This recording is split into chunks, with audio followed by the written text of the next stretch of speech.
What is up, fight fans? We got Glove Talk episode 27 here. One past half a year, so we're pushing towards that 1 year mark. We're gonna get there one day. We here with my boy Jose. Sean Strickland's world champion, baby. Yeah, I still woke up. I woke up this morning. I texted Jose. I was like, "Was I dreaming, or did Sean Strickland just beat Izzy 4-1, striking going forward, but he won off defense going forward?"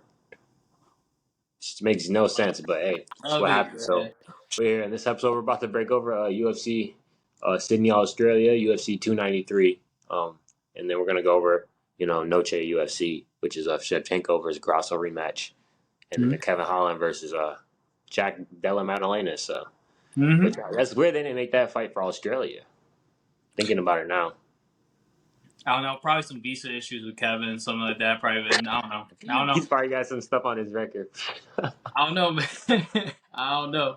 So get started in here. We're gonna get to the main event. I know that's what everybody, probably shocked about. We're gonna start with the welterweight bout between Kevin Josette versus Kefir Crosby. Crosby, I think he trains with Conor McGregor.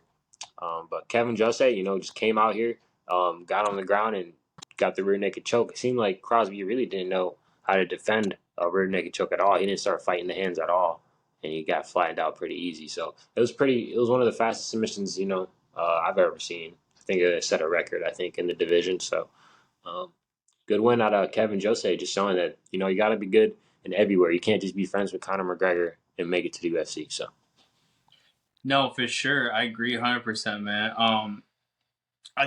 Again, it's one of those things, man, where mixed martial arts, you gotta be complete, bro. If you don't know how to defend your grapple, if you don't know how to defend, one area, this is what happens, man. Bro, getting choked in 11 seconds, that's tough. That is really tough. That's not a good look at all. Whether he trains with Connor or not, right? But yeah, good win for Kevin Doucette. A weird story, guys. French, but trains out of New Zealand and represents Australia, I guess. It's just, I mean, it's cool. It's interesting. Guys 9-2 now. But yeah, go away, start the card, man. Get the home crowd going, and they needed it because Australia sucked on this card, man.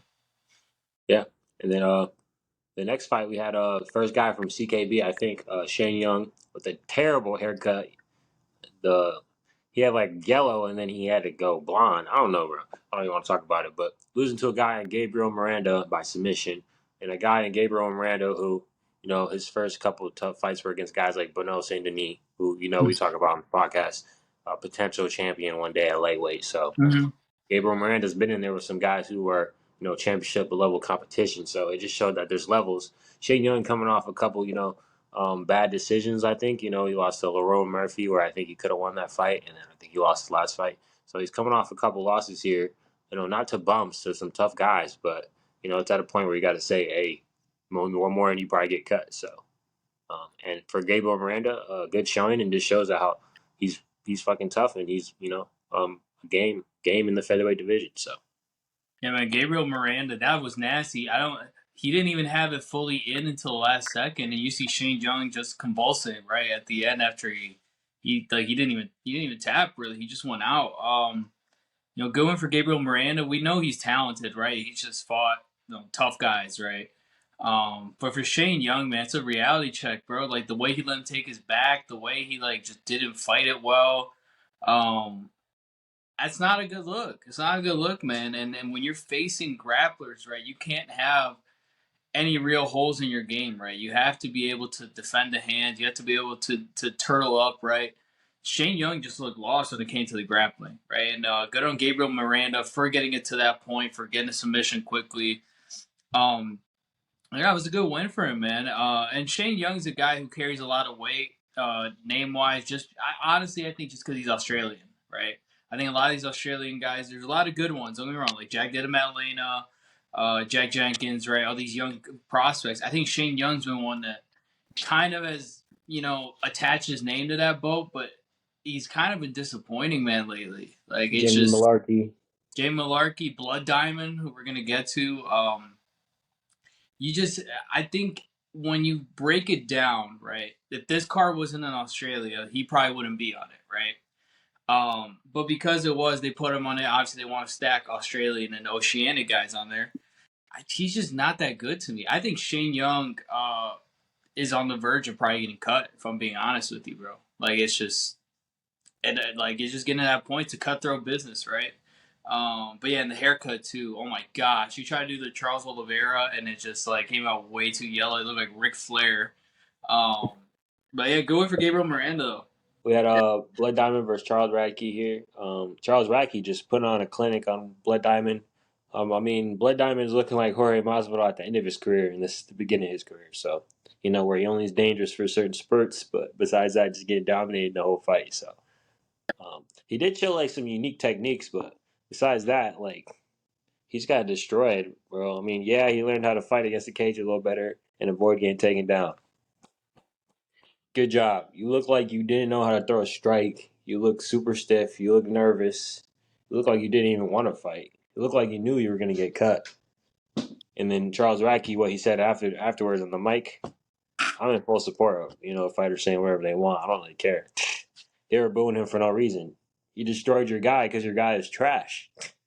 So why are you Yeah, booing a guy who actually gave you a good fight? The guy who actually tried to make it a fight. So yeah. I mean, Dana came out and said like they didn't go to Charles Radke for an apology. Charles Radke posted his own one, this, that, whatever. But Dana was also like, the fighters they get excited, they say what's on their mind, whatever. Either way, Charles Radke dominated this fight. It got scored 29-27. You think that's fair, 2-1, or did you go at 3-0? I mean, Blood Diamond was doing some dangerous shit in the last round. So I mean, if you go by damage, Yeah, I think Blood Diamond, man. They said he was a terrific kickboxer, right? I it's just that transition from kickboxing to MMA is so difficult to actually complete, right? You have cases that works out, like Alex Pereira, Israel Adesanya, right? The guy that just fought in the Contender Series that fought both of them. But then you have guys like Gokhan Saki, right? Who it's a lot more difficult to transition from kickboxing to MMA, right? And I think for Blood Diamond, if you don't really have any experience in the grappling realm, right? Look, he was defensive in his grappling, right? Congratulations. Like you said, congratulations. You know how to defend against Cage. But if you can't be offensive with your grappling, I think your game is very limited, right? In MMA, no matter how good you are. Charles Dracula, he did what he had to do, right? He fought a good fight. He hurt him a couple times. I thought he could have finished Blood Diamond, if I'm being honest. But it is what it is. A win's a win. I think Blood Diamond. I think they'll give him one more fight. I don't think they'll cut him yet. I think they'll give him one more fight just because man, cut that man. He sucks, bro. No, and they should. I agree, they should. But the UFC loves CKB guys, so Give that nigga a fucking. All right, cool then. Michael Venom Page, here's your first fight. Free food. There you go. I'm all for it, man. Then going to the prelims, we had Nasrat Hakaras versus Landon Quinones, which I think this could have been fight of the night. In my opinion, this is probably fight of the night. In my opinion, I agree. um, I mean, if you don't have the underdog story of Dos Santos versus Manel Cape, without the underdog story, I think this is fight of the night. But you add the underdog story, I think that ends up winning it. So, but Nasrat, ended up showing his maturity in this fight, and he's showing his willingness to just to willingness to eat some and take some and give some, and he was willing to scrap more than Landon. Landon was trying to be a little bit more technical, have more of a technical fight, and Nasrat was really willing to scrap in this fight. And his hometown, or not his hometown, where had His the home earthquake. country. His home His home country, man. country had the earthquake, so he was fighting for the death of all those people. So Yeah. great fight out of Nasrat, and he's a tough guy, lightweight. I mean, don't sleep on him. He's a guy that can give anybody a tough night. So Yeah. I think Nasrat is looking better and better every time in the cage. I'm not gonna lie, he's a guy I would love to see him and Benoit Sandinigo at it, if I'm being honest. Even though I want Benoit to get a ranked fight, that'd be a banger fight. Because Hawk Bros, man, he doesn't really have any holes in his game. And the power he packs in those hands, man. He's a sniper. He knows how to land that overhand, that jab. Um, and nothing against Landon Quinones, right? He fought a great fight. He stuck to the game plan. He took his legs out. And it was just one of those things where that's the fight game. You throw everything you have at a guy, and the guy might just keep going forward and throw more at you, right? It is what it is. Definitely up there for fight of the night. I think it's definitely up there. Great fight from both guys. Insane the amount of damage both guys took, whether it was to the head or to the legs. Um, and Lennon Quinones, man, it's interesting to see what else he can do. Right, he's still a young guy. He's still got time. Uh, I don't think either guy's stock goes down. Both guys, their stock went through the ceiling, in my opinion, after this fight. I think as a fight fan, this is what you want to see. You want to see guys go out there and put it all out on the line, right? So great win for Nasrat Haqparast, man. Interesting to see what they do with him at lightweight, right? Do you give him one more guy that's close to being ranked? Like, well, what do you do with him, right? Yeah, and then the next fight we had Jamie Malarkey with the robbery over John McDessie, in my opinion. I mean, if you look at the numbers here, Jamie Malarkey's up on total strikes, but that's kind of, not really how the fight went, in my opinion. He only won Go round by one. if you go by damage, I think he only won round one. And this is the same as the last fight. One guy was trying to fight technical, another guy was trying to scrap a little bit more, which was McDessie. He was trying to scrap more, which Malarkey. I love Malarkey. I'm a fan of Malarkey. He fought a good technical fight, but Jack McDessie really brought the pressure in this fight, and I thought he really won. Based on just damage. So, Yeah, my opinion, this is a complete robbery. I mean, it was in Australia, so they're gonna go for the hometown guy. So. yeah. The lack of head movement in Jamie Malarkey is pretty impressive. I'm not gonna lie. No, that's what it was, dude. Round one, he clearly won round one, right? He looked very good. And then McDessie kind of got a read on his strikes and was just landing nasty counters, bro. Like he busted up Jamie Malarkey. And he wasn't really getting touched, right? Like McDessie was kind of just getting out of the way and hitting him with the counter, right? Every time. Uh, I I don't know how you could score this 2-1 Malarkey. Like it was close, but it wasn't close enough where you could say it could go either way. Like John McDessie won this fight. It was very obvious. Um, Again, Australia, right? But a lot of the hometown guys didn't go to the cards. That's why they couldn't score it weirdly, right? And so, um, yeah, Jamie Malarkey gets the win, I guess. But I'm not too impressed. I think his head movement, like I said, his defense and his head movement leaves a lot to ask for. He fights very, very square, right? And the thing is, we saw him with Sean Strickland last night. You can fight square, but you have to be kind of leaning back. You have to have some distance. You can't fight square and have your head out there, right? You can't lean on your reach, right? Because guys like John McDessie or Volkanovski or all these other guys that are, have a little bit of height discrepancy know how to close the distance, right? They know how to get in there and get the counters off. Uh, but yeah, it is what it is. I'm not too mad at it. Again, unranked guys and the hometown crowd needs something to cheer about because they did not have much to cheer about last night. And the next fight we had well, here it's listed as a TKO. We had Mariscal getting the verbal submission win over Jack Jenkins. Had a hip throw, and Jack Jenkins went for the post, and he ended up dislocating his elbow. So it was nasty. I didn't even want to watch it. They still dislocated, but that shit looked like it was broken, bro. Well, same thing happened with Jamal. Everybody thought it was Yeah. broken too, and it just, yeah. Well, the thing is, it's tough to break an elbow unless you land right on the bottom of it. But And I think yeah, this was better than what was probably going to happen. It looked like you could have got finished this fight. So, I mean, dude, Chepe Mariscal is here, bro. He's yeah. here. I love the way he fights. He is so Uh, smart. He trains out of a good camp, right? With Gaethje and those guys. Um, Bro, Chepe Mariscal, man. And the thing is, Jack Jenkins is bringing it to him. But the thing I love about Chepe Mariscal is he gets the read, right, when you throw stuff at him, and he comes back even harder, right? And he has such a diverse game. He's a good grappler, good striker, good defense, right? Doesn't really have any holes in his game.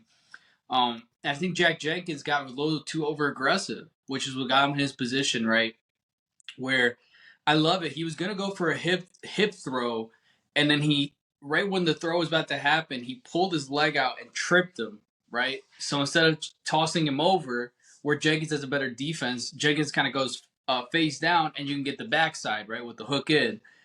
And it was one of those things where Jack Jenkins couldn't really do anything differently. That's how you're taught to if you to don't do. post, you're going to get knocked out by your head slamming to the ground.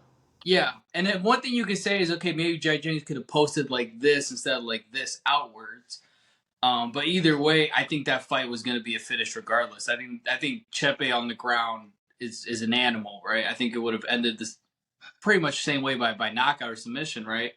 But for Jack Jenkins, man, I mean, it's a learning experience. He's young. He's 12-3, right? This is just learning experience. And for Chepe, it adds another guy to a very interesting featherweight division, right? Another guy who has experience. He's fought some big names, bigger-ish names in MMA, right? Before coming to the UFC, right? Let me pull up some of these though, because he fought in like LFA and all those promotions, right? So some of the guys he beat, Yoanderson Brito, right, who we love. He lost to Yoanderson Brito, Steve Garcia, Sean Soriano, Pat Sabatini, Bryce Mitchell. He lost to UD to Bryce Mitchell. So it's not like this guy's been fighting trash cans, right? In his career, he's fought some good competition at featherweight. And Um, I like Chip Mariscal, man. Let's see yeah, what happens with him at featherweight. training with Justin Gaethje, he probably prepared him for Jack Jenkins leg kicks. You know, Jack Jenkins is a guy who's finished fights with leg kicks. So Yeah, exactly, man. good Exactly. showing out of Chipe. I think he's here. I think he's here for sure. The next fight we had your guy, Carlos Olberg. Well, he used to be your guy. You see, you don't really like him no more. But Carlos Olberg, Listen. I like Carlos, man. I just think his game is a little limited. Let's put it yeah, that way. Carlos Yeah. Olberg able to get the submission win over Dao Wu Jung. You know, really actually hurting him a couple times in the fight, and he was really using perfectly fighting on the outside was basically what he was doing this fight. Um, Dao Jung is a guy who's looked big against other lightweights, but in this fight, it looked like Carlos Over looked like he was kind of bigger this fight, which was kind of surprising because I'm thinking like before the fight, I'm like, oh yeah, he's fighting that big old South Korean guy, and then they get in the cage and it looks like he's smaller, so it's crazy to see that. I want to see who did Dao Chung fight before this because I swear the last guy he fought, man, he looked so much bigger than Let me see. So, Devin Clark, yep, Devin Clark, Dustin Kennedy, Jacoby. and Wu, Dustin Jacoby, William Knight. He landed like I think 11 takedowns on William Knight, and Sam Alvey. Yeah, so he hasn't fought, 100% bums, besides William Knight. We know we hate William Knight in this podcast. Fuck that nigga. Yeah, man. I mean, listen, Carlos Ulberg, bro. So good with his hands. It worries me if he ever fights a wrestler. That's all I'm saying. Yeah, it worries me if he ever fights a wrestler. I think Dawu Young messed up by not pressuring him. Right? He could let Carlos Ulberg. Even Carlos Ulberg, when he gets in a flow state, we saw it last night. Everything he throws lands. It doesn't miss. Right? So good, bro. So good on the feet. So good with his hands and his striking.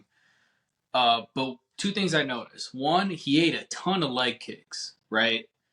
Which a guy like Dong Woo Young, like it didn't really hurt Ober, but he fights a guy that knows how to throw those leg kicks like a Dustin Jacoby or something. That's I don't know if Carlos Ulberg can withstand leg kicks for 3 rounds. Second, we still haven't seen Carlos Ulberg really get in the clinch, right? How will he deal with fighting up against a cage? How will he deal with fighting with a wrestler, right? I think it's time to give him that test. Book him with a wrestler. Book him with a guy that's gonna try to wrestle. And again, he deserves a ranked fight at this point if we're being objective. Uh, I think, and listen, he called out Dominic Reyes right after the fight. I don't know how to feel about that because I think Dominic Reyes personally, I think he's done. I think his chin is gone, right? But hey, give him the fight. It's a number 12 guy. It's not like you're giving him a top 5 guy. Let's see what happens. Let's see if Dominic Reyes can come back. Let's see if Carlos Ulberg's really about it. But it's a good win. I love that they went back and changed the outcome, right? That they did the review and it said, hey, it's not a decision, it's a submission, right? Good use of the instant replay. Good on Mark Goddard for catching that, letting Herb Dean know. But yeah, Carlos Ulberg, man, good win. The wrestling, listen, the takedown at the end impressed me. I love that he went for it. I love that he went for the finish. Yeah, we'll see what happens to him. He's one of the few guys at CKB that I think really could make some noise if they work on their game more.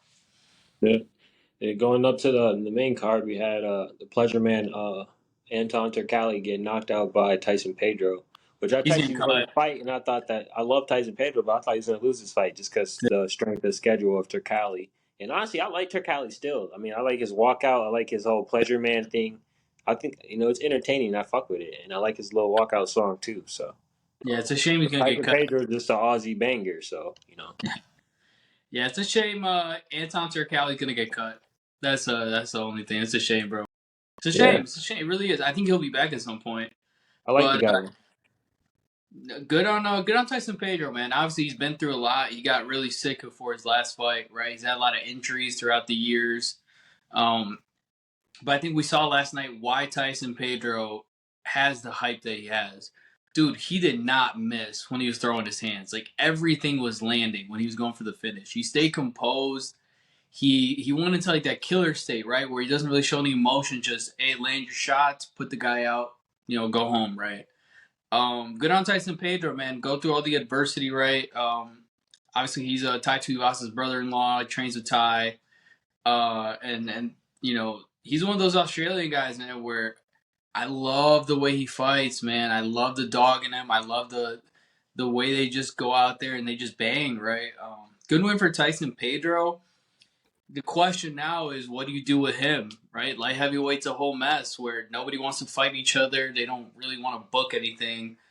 Um, and again, I don't know how. Honestly, I think you could book a him and Carlos Ulberg fight. They're not teammates, so. Oh, Tyson Pedro's training out of CKB now. Oh God. Eugene, why do you do this? All right. Well, he already beat Alonzo Menafield, who's ranked. So, hey, Ryan Spann, you're up. Yeah, next fight we had Justin Tafa ending another ex NFL player's career run in the UFC, in Austin Lane. Just putting him straight to fucking sleep, bro. Austin Lane, he's a big guy, the second tallest guy in the UFC. I think the tallest guy is Volkov, who you see later in the card. And I don't know, he just got caught. Justin Tafa does a lot better than Tai Tuivasa at getting inside. It seems like, in my opinion. Yeah, I mean, bro, Justin Taffa. I think that the one thing I noticed about the Taffa brothers, right, is they don't waste much motion. Kind of reminds me of Mark Hunt. They don't waste much motion, but when they throw, it lands. It's like a heat seeker missile, bro. It just lands, man. And the power that they pack, bro. I love how Justin Taffa didn't do the walk off. Like he actually went for the finish this time and like made sure it was done. Good one for Justin Taffa, man. Those Taffa brothers are coming up. They're an interesting group to see a heavyweight for sure, man. And to do it in front of the home crowd as well. I will say one thing, because he came out to Country Road by John Denver, and this man Daniel Cormier, right, says, "What song is this? I don't know this song." Like, all right, man, you represent the United States in the Olympics. You're a citizen of this country, bro. And you tell me you also went to Oklahoma State. He went to Oklahoma State, and he's never heard "Country Road" by John Denver. I'm not saying that's a banger, but what I'm saying is like if you've grown up in this country, you've heard that song at least 10 times in your life.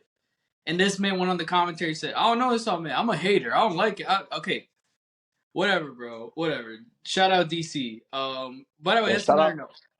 Laura Senko on commentary, big W. Big W, man. She killed it. She does a Yeah, lot better without Michael Bisping. And she's I a was, lot better than Michael Bisping. I was really like, bro, Jose Lorsengo was so good without Bisping. Like, she actually gives a lot of good inputs. She was giving good technical analysis on the fight. She was noticing things that DC and Anik were missing. So, Bro, she definitely. trains. She's a really good jujitsu practitioner, bro. She's really good. And I Lorsenko over love it. Michaela Anderson. Like she is, bro. I love what Laura Sanko brought to the commentary. I love that John Anik was there. John Anik is so good at kind of leading the rest of the commentators, right? At kind of just setting the table, letting them do the thing. So underrated John Anik is, right? And I think and DC as well. He makes DC better as well, right? Bro, Michael Bisping, your stock's going down. You might be getting replaced by Laura Sanko for all these international cards. I ain't gonna lie to you, man. And DC got to watch out as well. Hey, I wouldn't mind seeing Joe Rogan, Laura Sanko on a card, bro, with John Oh Anik. yeah, no, John Anik, and you gotta have DC or Joe in a pay per view. and then you got to have John Anik. Yeah, I and mean, it don't Lorosenko. really matter who fills in. You could have, Dominic Cruz fill in, Paul Felder, Lorisenko, Bisping. You could have anybody fill in that other spot. You need DC or Joe. I think. Mm-hmm. Sometimes DC is good without Joe. Honestly, DC is probably better without Joe sometimes, Yeah. and then Joe sometimes better without DC. But they're good together as well. And then you need John Anik, like he's the go. He's the Well, automatic. we need Joe to give us a Lorosenko and or John Anik Joe Rogan Experience episode.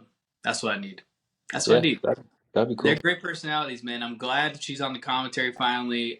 If I don't think there's any other woman, right, you could really say right now is like, okay, so there's that spot, Lorosenko, 100%, man. In any sport. Any sport, 100%, man. And Yeah, her next. husband giving her good tips. Her husband telling her, nobody wants to hear a woman scream on television. So, to be able to take good tips from your husband shows that she's mature. So, W's. Going to the next fight, we got Oh my Manel. god. In my opinion, he won every round against Felipe dos Anjos, but Felipe dos Anjos showing that he's a top 15 contender. He's willing to come into the UFC and make some noise here in the flyweight division. Which I told you last night, I'm not a fan of these heavier divisions no more. I'm all featherweight, lightweight, flyweight, featherweight. Those are the only divisions I rock with no more. So. That's my Mhm. take on the fight. I fucking hate Manel Cape. Every time he almost got, caught with multiple combos, I was getting up screaming, and I want him to lose, but hey, it's what it is. And I'll be honest with you. If Kai Car France wouldn't have pulled out this fight, he knocks him out. I'm being honest. Knocks him out. Manel If Cop, man, he Felipe might had a be whole camp, if Dos Santos had a full camp, he would have knocked him out. no, DeSantos would have had a full camp would have won this fight. Shout out DC, former teammate of Manel Cop, for absolutely slobbing this man off the entire fight, bro. I This is why sometimes it's better to watch fights on mute, if I'm being honest. Just watching the fight without the commentary, without all that. Because it's stuff like this where if you listen to commentary, like DC's hyping up Manel Cop like he's a number one contender at flyweight, bro. No, no, no. There are some names there that I would gladly pick over Manel Cop, bro. And listen, Felipe dos Santos, I'm calling this right now. 3 to 5 years, that man's gonna be flyweight champion of the world. I'm telling you, bro. This man is 23 years old, has no holes in his game, man. He looks like a young Dubronx, bro. If I'm being honest, just lighter.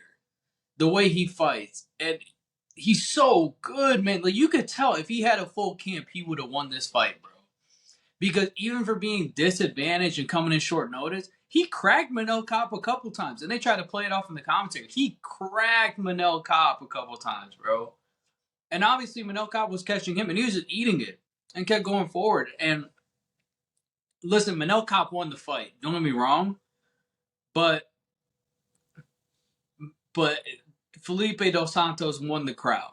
Felipe dos Santos won the stock. Felipe dos Yeah, they were Santos. booing Cape after the fight, and they were cheering for Santos. Yeah, well, that's because then he called out Kai Kara France and dropped the same word Brett Racky did and all that stuff, and Manel Cop talking about I'll go to your gym, I'll spar you and your teammates, and then Kai Kara France doing the whole like Haka, whatever. Listen, first off, Manel Cop, man, he has been so hyped up since he got in the UFC because he won an Asian, whatever. Cool. What have you shown me now? He's been very unimpressive, in my opinion, since he came to the UFC, right? Alex Perez or Mateus Nicolau up next for Manel Cop. That's all I'm saying. Alex Perez or Man, Alex Mateus Perez Nicolau. destroys him, I think. Yeah, man. Or rebook the Kaikar France fight. Who cares, right? That, Amir Obazi, like there's some names Manel Cop can What happened fight, to but Askarov? got cut. For real? He got cut. After Yep. losing to Kai? Yep. He got cut. How do you get cut after? What the fuck? He You got lost the cut. number one. You lost the number one contender fight for an interim championship, and you fucking got cut. Askarov got cut a while ago. Yeah. Or listen. There's a guy right next to Manel Kopp in the rankings. Muhammad Makayev versus Manel Kopp. It's a murder, bro. Come on That now. is, that is. And listen, Felipe Dos Santos, baby, give that man a ranked fight. Give that man a ranked fight. Give him a full camp. Give him the 50K, bro. I don't care. He put on an amazing performance given the Get circumstances, him right? out the slums. I think him and the guy that trained with Alexa Grasso, the Brazilian guy, right, that just got a knockout. Those two, man, the two best debut short Diego notice fight Lopez. performances. Yes, the two best short notice debuts I've seen in a very long Oh time. yeah, if you need a short notice fight, go to Shoot the Box, bro. I mean, they're gonna get you a good fighter, bro, to get fill in that fight. They always do. So, I think the way um, Shooter Box does it is you pull up to their gym. The guys with blonde hair, they're ready to fight. The guys without the blonde hair, you already know they're not in camp yet. getting into the co-main, which some people would complain about this co-main, but I think it's a valid co-main just off of Tuivasa's name and what Volkov's done in his division over the years. And this fight pretty much went how I thought it would. Tai Mhm. Tuivasa threatening to try to go for the knockout and hitting leg kicks, and Volkov using his distance and hurt him on the feet, and then end up getting the Ezekiel choke, which I feel like he should get more love for because that's Yeah. a nice impressive choke to do over a heavyweight strong guy. This is another grown man, 260 plus pounds, so doesn't matter. But his size, he knows how to use his 6'7" length and get good leverage with his chokes. So uh, Volkov's the guy. He gives everybody problems in this division, in my opinion. Another resurgence here after the Derek Lewis loss, I think, or was it Derek Lewis loss? Yeah. Who did this Yeah. dude? Well, Yeah. another resurgence here, and this is a guy that you can't. It's another guy who'll give anybody a problem. Besides like Cyril Gahn, I think he can beat all these guys, Cyril Gahn and John Jones. All the other guys, I feel like he gives problems for. So Yeah, man. He's got 4 straight wins now. And wow, they did not give a performance of the night for any submissions last night. Yeah, I would have they thought this. do. I would have thought this would have gotten at least a 50K bonus because Ezekiel choke in MMA at least not an easy thing to do at all. Um, Here's one thing I'll say: Tai Tuivasa, as crazy as it might seem, he's getting better. You can tell he's getting better. He went to Dubai. He started training a lot harder. And listen, Volkov's not an easy fight, bro. He's guy's 6'7". Ty's still young, right? He's still learning, right? He's learning on the fly. He didn't train, before MMA, right? He's learning how to fight, bro. And he's so good with his hands. The leg kicks too. He was cracking Volkov with the leg kicks. It's just Volkov has a more diverse game and is a more technical striker than Ty is, right? I think Ty still needs to work on his grappling, obviously, and his head movement. But good win for Alexander Volkov. He's now got 4 in a row. Heavyweight's interesting because now Alexander Volkov is a guy like, okay, now do you give him a top 5 fight, right? I think he's earned it. 100% he's earned it at this point. And then for Ty, man, listen, he's lost to some absolute killers in there. I take nothing away from Tai Tuivasa. He does not back down from anyone. Like, dude, he fought Gon, Pavlovich, and Volkov, right? Back to back to back. Like, that, not many people would take those fights, But that's who Ty is. And he fought Derek Lewis before that, right? And so, shout out Tai Tuivasa, man. He's always game. He had a good spirit about it. His nose definitely got busted up, though. But yeah, Alexander Volkov, man, he's improving, right? He looked terrible at the end of the Derek Lewis fight and all that stuff, but he's looking a lot better His now. last loss was Tom Aspinall.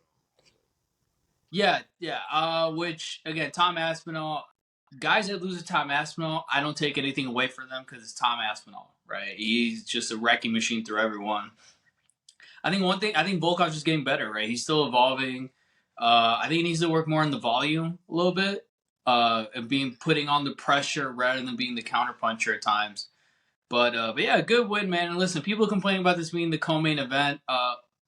Listen, man, the crowd gets behind their Aussie guys, right? It sells. It looks good, man.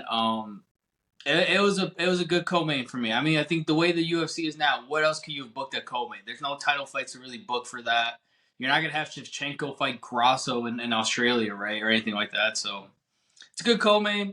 Good win for Volkov, man. Interesting to see if he keeps getting better after this. Yeah, and in the main event, we have another one of these, upsets that keep happening. Apparently, the last 2 years is all these crazy upsets in the sport. That's why we love the sport. Sean Strickland beating Israel Adesanya in a striking fight, going forward, but winning with his defense, which is crazy. I know Izzy's probably gonna come out and say, something went wrong, or Eugene Behrman was talking after the fight, and they just said that they just had a disconnect, and they just, they were off a night. And he asked for the UFC to give him the fight the next day, and they said it would be a different performance. Which I mean, we'll Yeah, probably see if they're gonna book the rematch. We'll see, but I just couldn't believe what I was seeing. Like, and Izzy, down three rounds in the last round, didn't even try to go for a finish. So things that star fighters usually can get away with, which is kind of crazy because if you think about it, if it was the other way around and Sean Strickland was down 3-1 and he didn't try to go for the finish the last round, people probably would be making fun of him, injury or not. So I mean, you get paid the big bucks to go and try to put it all on the line, which I think Izzy kind of gets too used to these point fights. And I think he was, the Alex Pereira fight made him wake up and realize he had to go to war. And then he went back to, thinking about point fighting again, which I think you need to have that same, mentality you have for Pereira for everybody. You got to go in there fighting a guy who's trying to come and take everything from you. And it's just crazy, man. It just makes these divisions crazy. bro.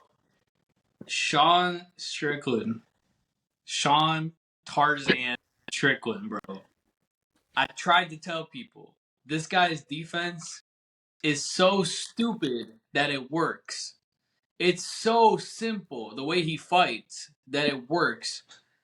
Here's the oxymoron with MMA. It has gotten so complicated and so complex in techniques and stuff that this guy who fights so simple doesn't throw anything but a front kick when it comes to his kicks, defends with two hands and closes up his knee and his elbow, right? That only throws counters and 1-2s, right? No uppercuts, just 1-2s. Has the best striking defense in the middleweight division. I think he's up there as one of the top three in the UFC right now. And beat a world champion kickboxer, the second greatest middleweight of all time, by playing defense. And it wasn't like he was point fighting. It was he was catching Izzy, right? He was making Izzy run. He was not letting Izzy touch him, right? Bro, Sean Strickland's an anomaly. And first off, the scorecards. 49-46 is wild. It's wild. He won that fight 4-1, maybe 5-0. I don't see how you give Izzy 2 rounds. I gave him one. I gave him round 2, right? I don't know how you give Izzy 2 rounds. Israel Adesanya, listen, he might have been injured. He might have whatever, right? I think Eugene Behrman's excuses after the fight were terrific. They were terrific. It's what a coach does. I think he got exposed. We talked about it right after the fight. He wasn't putting the gas pedal on Izzy. He wasn't telling him, hey, man, you need to finish. Hey, man, you're down 3-1. Hey, man, no. He's just telling him, hey, go over the top, this, that, whatever. Here's the problem with that advice. Every time Israel tried to go over the top like he did against Pereira, right? Sean rolled with the punches because he's all the way back here, or he started blocking with his forearm so Izzy couldn't even land that shot. And Israel kept going for the same combinations every time. Leg kick, 1-2 over the top. Leg kick, 1-2 over the top, right? And then when he tried to go for body kicks, right, Sean started checking with his knee. So Israel started getting away from that near the end of the fight. And it just became what we talked about, right? He's fighting with his back against the cage. He's going side to side. He's moving. And Sean's just able to walk him down, right? And I love it. Sean Strickland didn't overextend. He didn't get too crazy going for a finish, right? He waited for his chances and he fought the fight. He needed the fight, right? I think Sean Strickland laid out the blueprint of how you beat Israel Adesanya, right?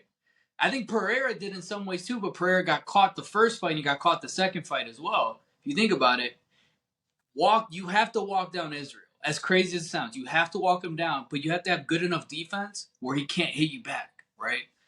The rematch, the more we talk about it, I'm all for it. I want to see this rematch because I'm going to be honest with you, and I'm saying this right now on episode 27 of the Go Top Podcast, Sean Strickland wins the rematch. I think Israel's done. I think You Israel's said done. you said the same thing about Pereira fights. Here's the thing with Pereira, though. You just don't like Izzy. Let's just be No, honest. it's not. I don't like Izzy. It's not. I don't like Izzy. I respect Same thing his. with Usman. You just don't like Usman. Every single fight I Usman respect fought, you Usman thought he was too. gonna lose. Gilbert Burns lost. Kobe Covington the second time. He's gonna lose. Hold up. Leon Edwards, he's gonna lose. You say that. I You got people respect. that you hate. Listen, I respect Usman and I respect Israel too. Well, let's be honest.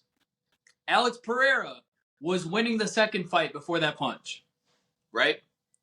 Even though he lost the fight, he was winning it, right? And you still saw the holes in Izzy's game, where guys that walk him down and are willing to go toe to toe with him, Yeah, right? just get in his face and throw these. Take the feet out the equation and just throw these. You're gonna win. You don't like to fight. You don't like to get hit. Let's just be honest. Mm-hmm. Yeah, exactly. And so, and it's not that I hate Israel. I think Israel is the second greatest middleweight of all time. I think was a terrific champion, right, in his time. But I think Sean Strickland is just something different that no one's figured out. Kind of like Dricus Du Plessis. Dricus Du Plessis fights awkward as well. Nobody can figure it out. I think these new guys coming up that fight so different than everybody, right? You see with Jamal. Jamal is 6'4", 205, 225, right, on fight night. Bro throws the most accurate punches and kicks from the most awkward spots because he fights leaning in and he can also grapple. So it's a new age in mixed martial. Sean O'Malley. Sean O'Malley is one of the most unorthodox strikers in terms of angles and ways he gets you, but he's so accurate. Same thing with Sean Strickland.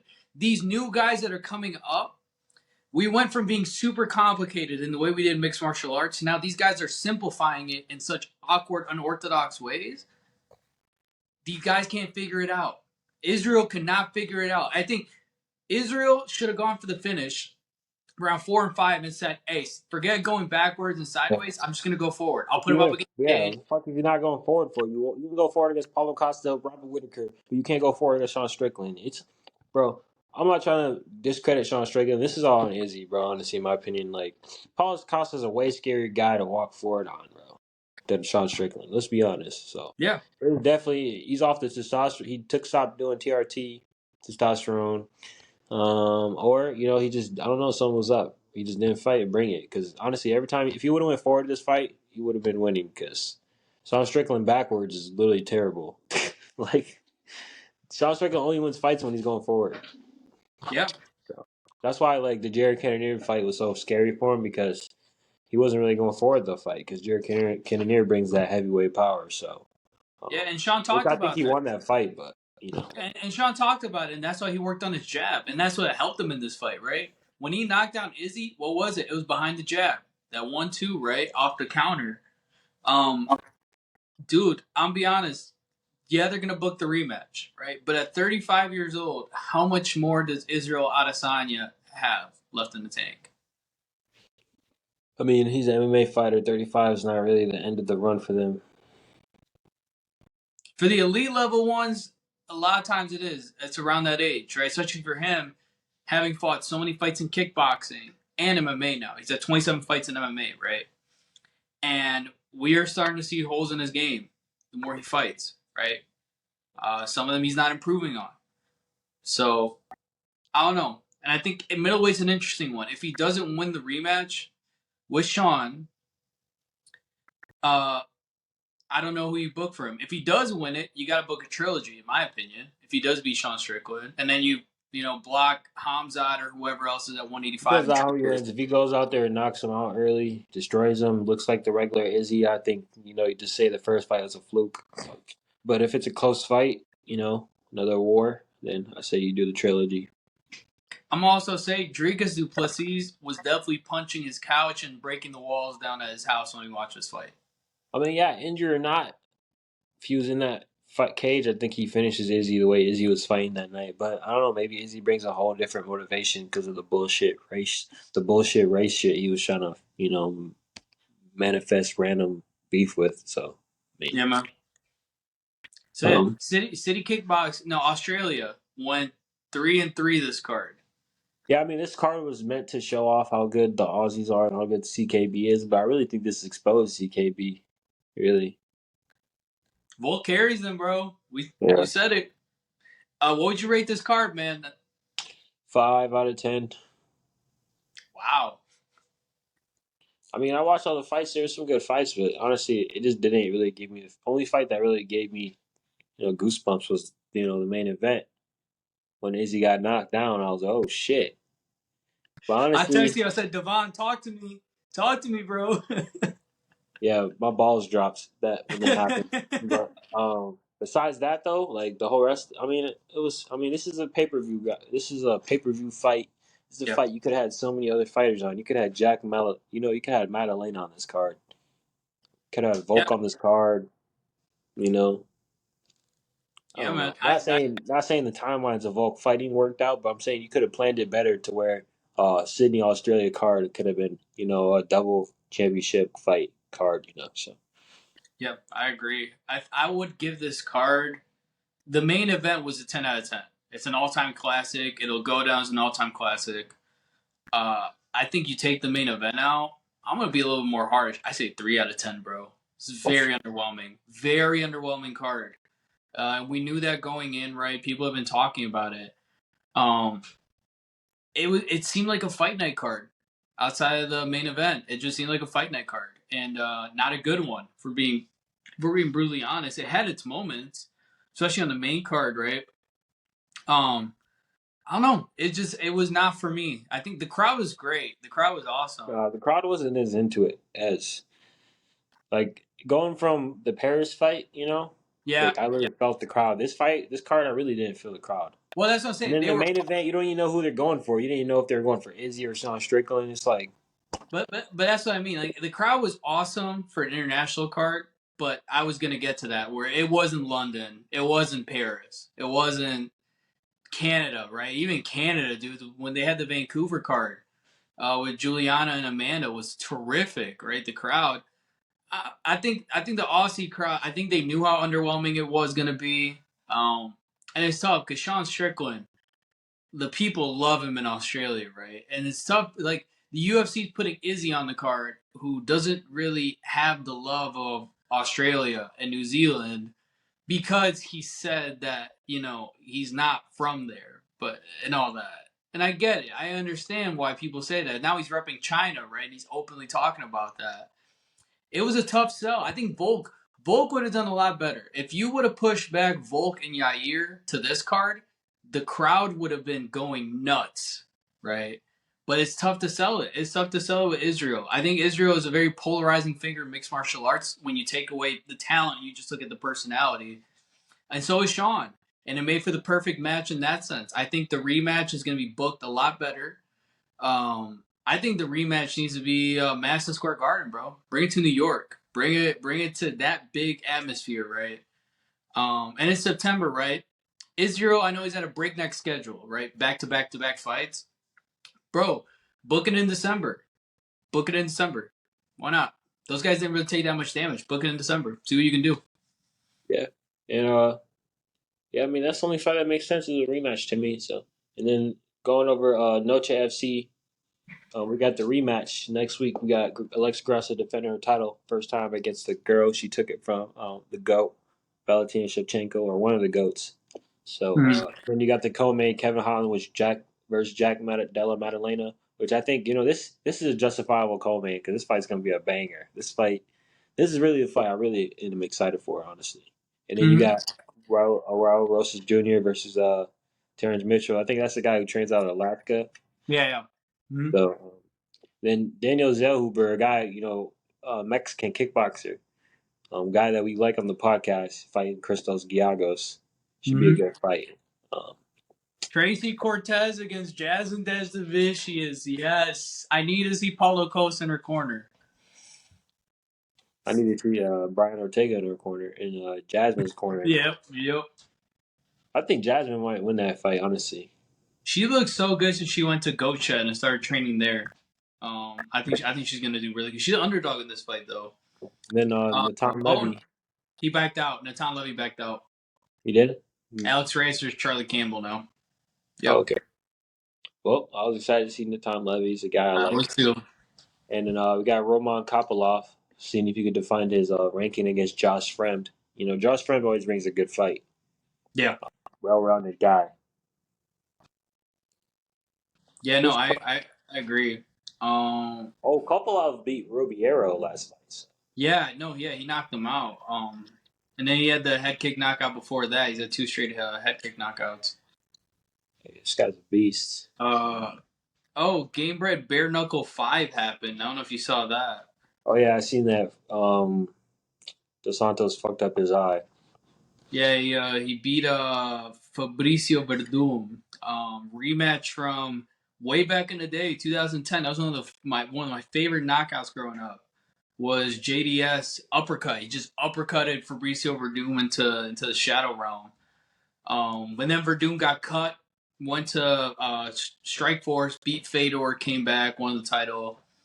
So it was interesting to see for the for the hardcores to watch that fight. Other than that, there wasn't really that many good fights on that card. Think about the UFC. I feel like we're getting into an era where we're going back to where, there's a bunch of, upsets, a bunch of rematches, a bunch of Yeah. guys beefing, a bunch of fights here and there, which I feel like we got used to guys dominating for so long. Jose Aldo, Anderson Silva, Usman, Adesanya. We got used to these guys dominating for a while. John Jones, which I feel like we're gonna go back to where it's more of a scrap fest, where it's a bunch of guys, getting payback on this guy, getting payback on that guy.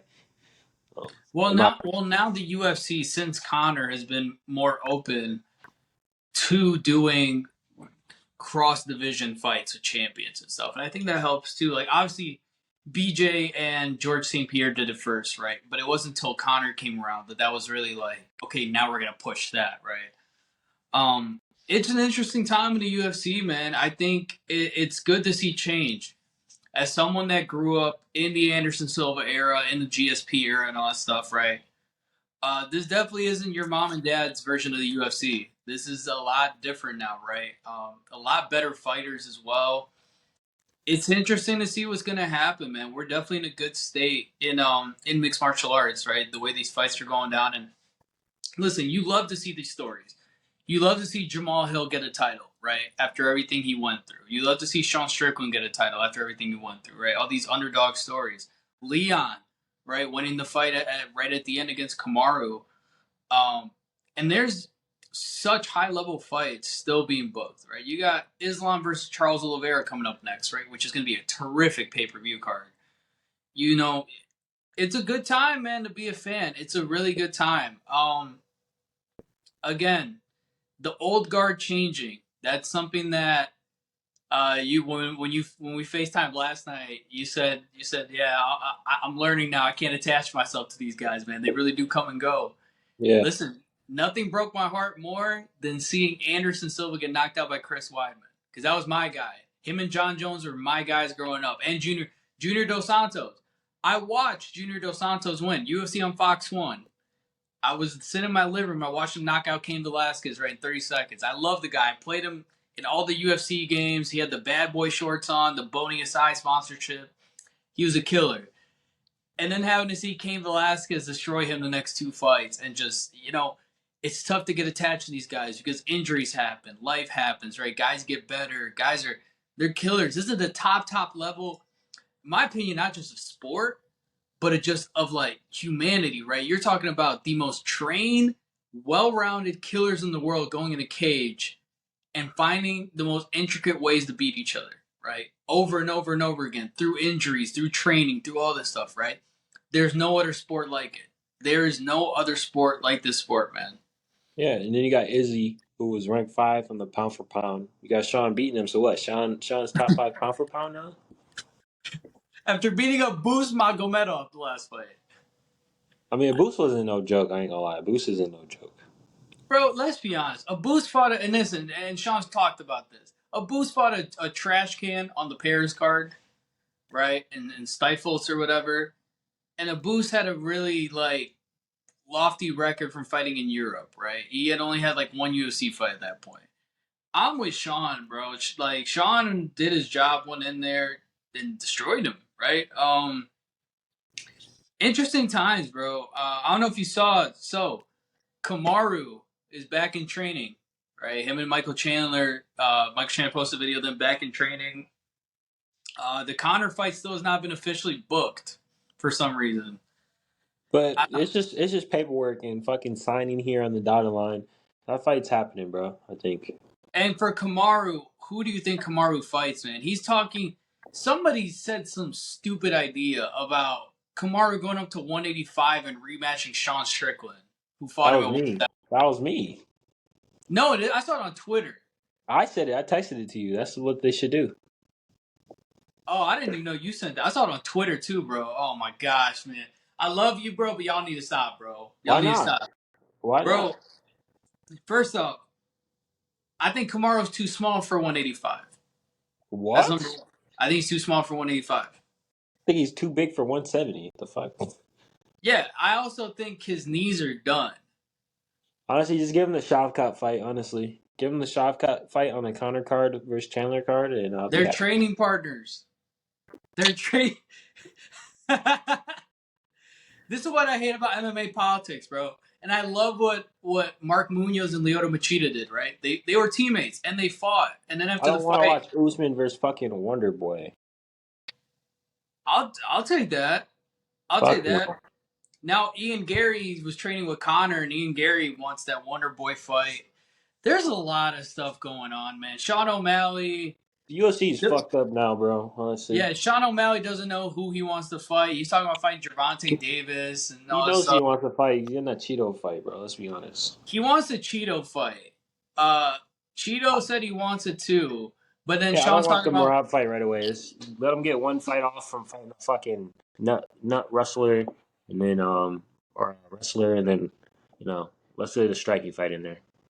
oh, and then that flyweight, something I forgot about during the Manel Cop fight. Davison Figueiredo was supposed to be Manel Cop's original opponent, number 2 in the flyweight rankings, out injured. Wasn't this guy supposed to go to bantamweight?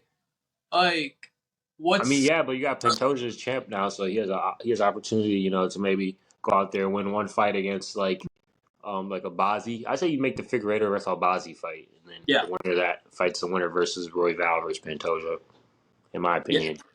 I Unless I would love Brandon Moreno decides to go in there and fight somebody right away, give Brandon Moreno the Albazi fight. But I don't know. to do Royval versus Pantoja then. Oh yeah, 100%. That's already booked. That's already booked. I'm with it, man. I'm with it. A lot of exciting times. I think next week's card is going to be interesting. A fight night card with a championship fight. That's going to be. Who you Yeah, got? Lexa Grasso or Shevchenko? I don't know. 50-50. I'm tired. I'm done predictions after last night. I'm not making predictions for the rest of the year. I'm not. Unless it's John Jones, there's no other guy that I have 100% faith in besides John Jones. Nobody. Yeah, I'm with you. I think Shevchenko at 35. I love her. I love Valentina. I can't put my money on her, man. And Can't- let's just be honest. She's a woman. She's not a man. Like men can kind of push their prime, past a little bit past their prime, still get some win. But it's kind of harder for women to do that. One final thing before we go. Did you love the Fortnite graphics on UFC 5? Yeah, I mean they're trying to make it seem like it's the next level. It's a whole step up. Same thing with 2K24 that just came out. But I mean everybody knows it's just a money grab. Bro, they made Volk on the cover look like he's on the Fortnite Battle Pass, bro. That was horrible. I The mean, this gameplay whole card engine was looked meant to terrible promote too. the game and Adesanya on the game and shit, and then he ends up losing. So their whole marketing scheme ended up failing. So Yeah, I mean, listen, UFC games haven't been good since UFC Undisputed 3 back in the day. That is the greatest game to this day of mixed martial arts. It's just a money grab at this point. You buy my team points, you get cards, and the mechanics are so bad, bro. Like they do finishes, the guy gets knocked out on the ground instead of the ref pulling you off. It's a crap show. But my yeah, I think that's last, what we got today. yeah, my last question to ask you is: a year from now today, who's champion of the middleweight division? Honestly, bro, after today, the only person I'm rocking with in middleweight is Chimaev. Honestly, Dude, it is tough for me to disagree with you. It really is. Let me answer that question with a question. How do you think a Dricus Duplessis versus Hamzat fight goes? I gotta watch. I gotta see. Honestly, I'm not answering this question. Actually, take it back. We're gonna ask this question after the Paulo Costa fight because I gotta see how he looks at middleweight first. bro. Because I if you hope have a lightweight and Gilbert Burns that drops you, it's gonna be, I got to see how you fight against Paulo Costa, who could be a heavyweight. So let me see that first. it's. I hope we get the best version of Paulo Costa, not the Paulo Costa that fight against Vittori. Because if we do, I can't say anything about Hamzat if he doesn't win that fight Well, convincingly. honestly, Paulo Costa versus Vittori wasn't that bad. Let's not get Paulo Costa versus Rockhold, please. Yeah, Yeah, no, for sure. I think the Vittori one was only bad just because he had the weight issues, right? yeah. I think Paulo Costa. Yeah, the Rockhold fight was brutal.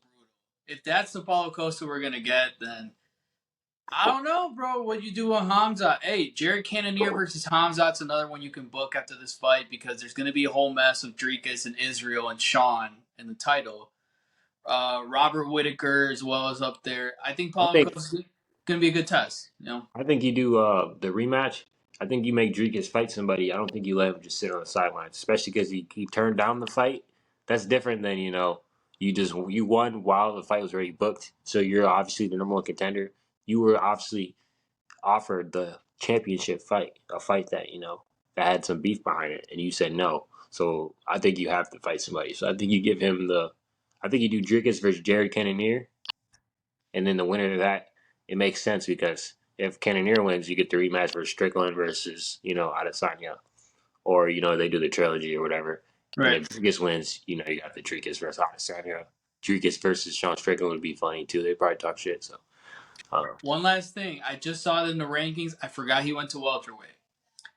I know he just pulled out of the fight because he was injured. But when he comes back, Kelvin Gastelum versus Ian Machado Gary? I mean, yeah, that'll be a good fight. I would put money on that fight. I love that. I love Um, that. Interesting times, man.